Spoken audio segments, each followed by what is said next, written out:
Listen to me when I say that love isn't something we invented. It's observable, powerful. It has to mean something. Christopher Nolan's science fiction epic Interstellar has sparked many discussions since its release.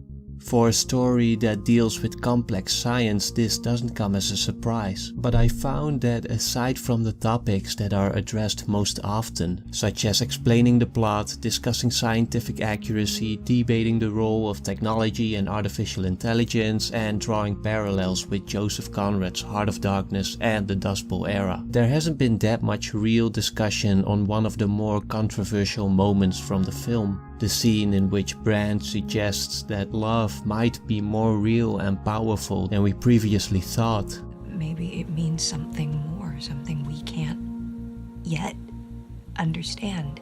Maybe it's some evidence, some artifact of a higher dimension that we can't consciously perceive. Love is the one thing we're capable of perceiving that transcends dimensions of time and space.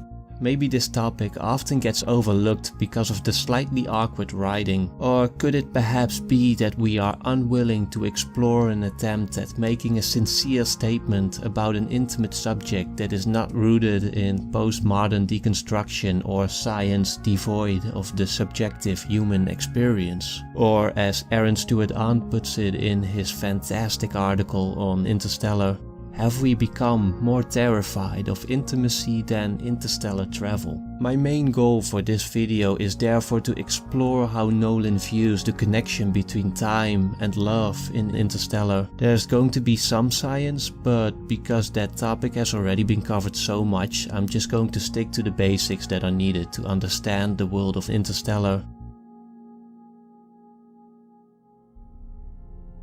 It is well known that Nolan collaborated with theoretical physicist Kip Thorne to base the film on actual science. They deliberated on things like wormholes and black holes, but for the purpose of this video I'm going to focus on time. What is time in Interstellar? To answer this question, Nolan again turned to science, which unfortunately doesn't provide a clear answer. Time is the thing that everyone knows intimately, until you ask them to tell you about it. There's basically no aspect of time which I feel we really fully understand. Thanks to Einstein and his theory of general relativity, we do know that time and space are connected, establishing our experienced universe in 4 dimensions, also referred to as space-time. One important discovery of this is that our experience of the past, the present and the future is actually just an illusion, when in fact time exists all at once. But unlike the spatial dimensions within which we can move around freely, we seem to be imprisoned by time, always experiencing only one slide of spacetime, which we generally call the now. We are, however, always moving forward in time from what we see as the past towards what we see as the future. We call this linearity the arrow of time. In short, the arrow of time most likely exists because of entropy, the movement from order to disorder that was set in motion by the Big Bang. Another important discovery, one that is especially relevant to Interstellar, is that time is not experienced the same by everyone and is strongly influenced by gravity, which makes time go slower for those who are closer to a strong gravitational force. Scientists confirmed this by using highly accurate atomic clocks. They found that if they placed one of the clocks higher, further away from Earth's gravity, let's say from the floor to a table, time moved a little bit faster. The difference here of course is infinitely small, but when we look at a black hole for example, which has immense gravity, the difference becomes far more significant. This is in a nutshell the known science behind the concept of time and pretty much establishes the rules of time for Interstellar. Time is relative, okay? It can stretch and it can squeeze, but it can't run backwards. It just can't, right? The only thing that can move across dimensions like time is gravity.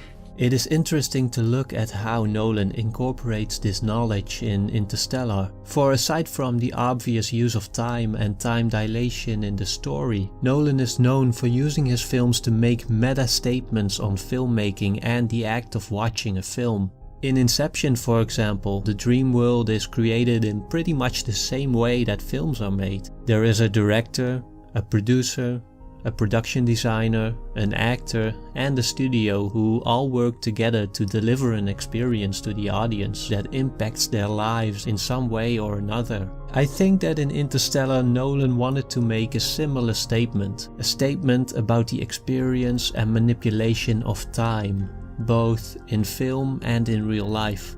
For starters, the first act of Interstellar is surprisingly linear compared to some of Nolan's other films. Like in most films, time is compressed but still experienced linearly by the viewer. The story unfolds to us in the same way that it does for the characters. Nolan even employs the traditional cut to black to show the passage of time, an editing technique he almost never uses. It's not until we enter the wormhole and are introduced to Einstein's theory of relativity that time becomes distorted, not just for the characters in the film, but also for the audience, as from this moment the film breaks up our linear experience of the story by cross-cutting scenes and jumping back and forth in time, while however still being limited to the established rules of time. For even a medium like film that can manipulate the experience of time is still bound by its arrow, always showing us the story one frame at a time.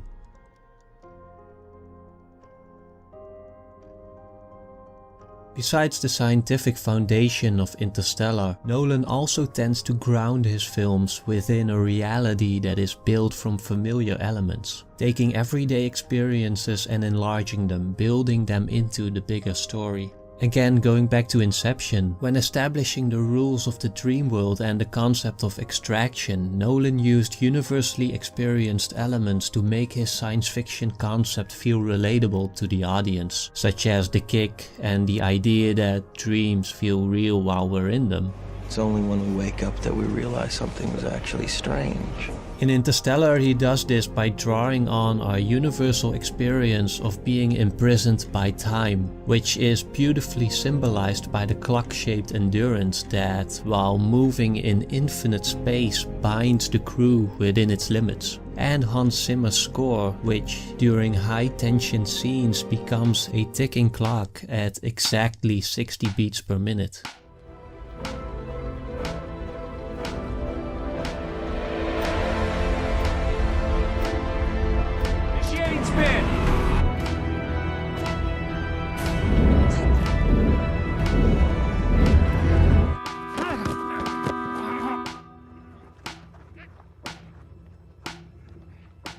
We also see this in what is perhaps the most devastating scene in the film, the moment when Cooper and Brand come back from Miller's planet to find out that 23 years have passed in the mere hours they were gone.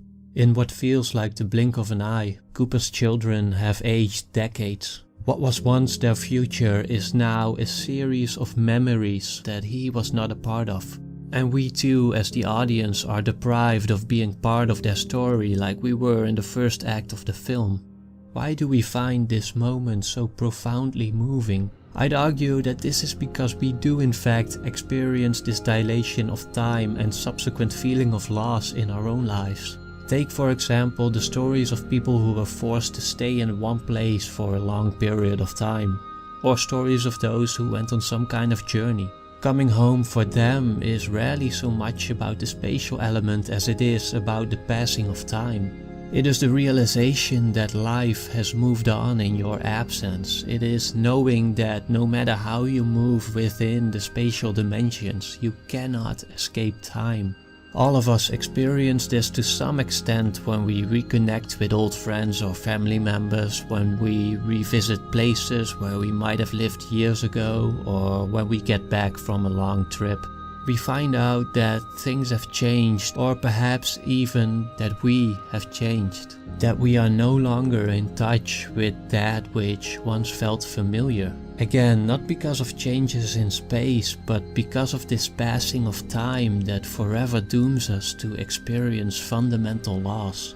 Whether this loss is as significant and traumatizing as missing out on the lives of your loved ones, or as insignificant as missing out on a moment of a movie after going to the bathroom. All of us inescapably suffer under the arrow of time. In Interstellar, this harsh reality of time is taken to the extreme by enlarging it through the science of gravitational time dilation. Yet it still shows us something essential about the way in which we experience time in our own lives. So what resistance can we offer against such a relentless force of nature? The short answer is that we cannot escape time, but we can transcend it, and we are doing so increasingly. This is because human beings have the arguably unique ability to defy time by documenting language and images. For a long time, the most important way to do this was through books. Books allow us to reach back in time and access moments from the past. Not just to experience stories of old, but also to develop a sense of cultural history and pass on ideas and technologies. Just imagine what today's society would have looked like were it not for this vast accumulation of the past. Today we revisit the past through photographs, audio recordings, music and film. This increased ability to transcend time is referred to as atemporality. One consequence of atemporality is that our ever-growing access to the past is unbinding us from time, a development that Interstellar takes to the extreme with the bulk beings. The bulk beings had complete access to time, but it was exactly this unboundedness that became their disadvantage. For them, time is happening all at once from beginning to end infinitely. Pinpointing a specific moment must for them be like what pinpointing one specific drop in an endless ocean is for us. That is, unless we have some way to create a connection, which is exactly what the Tesseract was for. Now, to fully understand what happened inside the Tesseract, we first have to understand a different film that clearly inspired Interstellar, and that is the 1962 French film La Jetée. La Jetée is a 30-minute science fiction story that is told entirely through photographs linked together by a narrator, as if the story was already at hand in its fullness from the very beginning. After a Third World War destroyed Paris and forced its people to live underground to escape radiation, a group of scientists explored time travel to learn from the past to help their situation in the present. They experimented on prisoners but found that most of them went insane when unbound from time. Just like the bulk beings in Interstellar, they simply couldn't find a moment to connect to. They were eventually able to send one man back to before the war because of a strong connection he had to a specific memory of a woman's face. The narrator explains, Rien ne distingue les souvenirs des autres moments. Ce n'est que plus tard qu'ils se font reconnaître, à leur cicatrice. Ce visage qui devait être la seule image du temps de paix a traversé le temps de guerre. Il se demanda longtemps s'il l'avait vraiment vu, ou s'il avait créé ce moment de douceur pour étayer le moment de folie qui allait venir. When we compare this to Interstellar, it becomes clear that the Tesseract is not about Cooper, it's about Murph. Time is transcended by her. She is the one haunted by her childhood, by a memory of a dad leaving his young daughter in her bedroom with a ghost she didn't understand. In the beginning of the film, Cooper even tells her, Your mom, she said something to me I never quite understood. She said, now, we're just here to be memories for our kids. Notice also how Murph is still wearing Cooper's jacket decades after he's gone. It was her, not Cooper's, connection to the past that gave the bulk beings a specific anchor point for communication, a connection ultimately determined by love. Cooper realized that what he found in the Tesseract was not his love for Murph, it was her love for him that created the bridge. Understanding that is what gave him the confidence to code the data into the watch that he knew she would come back for because he gave it to her. Just as in La Jetée, Interstellar uses love as a supposedly quantifiable force to navigate the dimension of time. Now all this is not to say that love is something supernatural or has its own dimension or that it is the answer to all of our issues. It is simply, as Aaron Stewart Ahn puts it, that our lives are a strange journey through time, a construct that is as intimate as it is alien, forever binding us yet always eluding us. In time we find the essence of our mortality, the confrontation with our own annihilation, always looming in the distance. Interstellar shows how love is inexplicably tangled up in this part of life we do not really understand.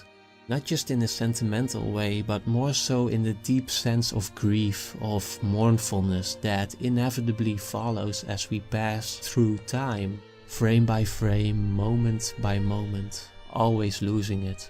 Against this sorrow, Interstellar gives us not science, but poetry. Do not go gentle into that good night. Old age should burn and rave at close of day. Rage, rage against the dying of the light. This poem by Dylan Thomas is often interpreted as a poem about the struggle against death. But in the light of Interstellar, I would argue that it is about the struggle against time, against our cosmos being driven towards nothingness by entropy, the true antagonist of the film. As Professor Brand explains, I'm not afraid of death. I'm an old physicist. I'm afraid of time. It seems that the only thing we can do is commit to memory all that which will be lost, be it the sounds of Earth in deep space or the testimonies about our lives. And in doing so, keep pushing the boundaries of this strange dimension, this temporal frontier, waiting to be explored.